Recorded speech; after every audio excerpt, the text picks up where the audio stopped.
أعوذ بالله من الشيطان الرجيم.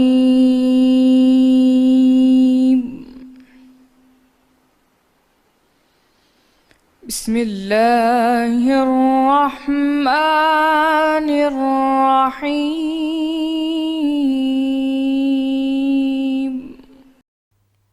مومنو، اگر تم اللہ سے ڈرو گے تو وہ تمہارے لیے امر فارق پیدا کر دے گا، یا تم کو ممتاز کر دے گا، یا اللہ تم کو ایک فیصلے کی چیز دے گا اور تمہارے گناہ مٹا دے گا اور تمہیں بخش دے گا، اور اللہ بڑے فضل والا ہے۔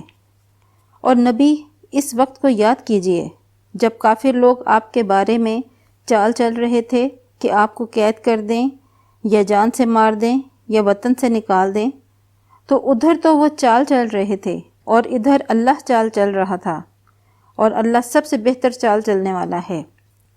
اور جب ان کو ہماری آیتیں پڑھ کر سنائی جاتی ہیں تو کہتے ہیں، یہ کلام ہم نے سن لیا، اگر ہم چاہیں تو اسی طرح کا کلام ہم بھی کہہ دیں، اور یہ ہے ہی کیا، صرف اگلے لوگوں کی حکایتیں۔ اور جب انہوں نے کہا کہ اے اللہ، اگر یہ قرآن تیری طرف سے برحق ہے تو ہم پر آسمان سے پتھر برسا یا کوئی اور تکلیف دینے والا عذاب بھیج۔ اور اللہ ایسا نہ تھا کہ جب تک تم ان میں تھے انہیں عذاب دیتا، اور نہ ہی ایسا تھا کہ وہ بخشش مانگے اور انہیں عذاب دے۔ اور اب ان کے لیے کون سی وجہ ہے کہ وہ انہیں عذاب نہ دے، جب کہ وہ مسجد محترم میں نماز پڑھنے سے روکتے ہیں، اور وہ اس مسجد کے متولی بھی نہیں ہیں۔ اس کے جائز متولی تو صرف پرہیزگار ہیں، لیکن ان میں کہ اکثر نہیں جانتے۔ اور ان لوگوں کی نماز خانہ کعبہ کے پاس سیٹیاں اور تالیاں بجانے کے سوا کچھ نہ تھی۔ ان سے کہہ دیجئے کہ تم جو کفر کرتے تھے اب اس کے بدلے عذاب کا مزہ چکھو۔